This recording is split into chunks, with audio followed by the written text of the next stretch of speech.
হাওরের জেলা সুনামগঞ্জ থেকে আপনাদের স্বাগত জানাচ্ছি। আমি বর্তমানে সুরমা নদীর তীরে যে মৎস্য অবতরণ কেন্দ্র আছে, সে অবতরণ কেন্দ্রের যে ঘাটটি আছে সেই ঘাটে অবস্থান করছি।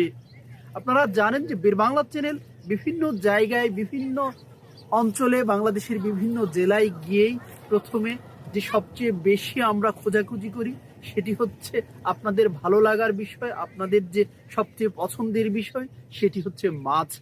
আমরা প্রথমেই আজকে ভোরবেলা নেমেই আমরা চলে এসেছি এই মৎস্য অবতরণ কেন্দ্রে, এই ওয়াজখালী ঘাটে আপনাদেরকে দেখানোর জন্যে যে সুরমা নদীতে এবং এই সুনামগঞ্জের বিভিন্ন হাওরের মাছগুলো এই ওয়াজখালী অবতরণ কেন্দ্রে নিয়ে আসে।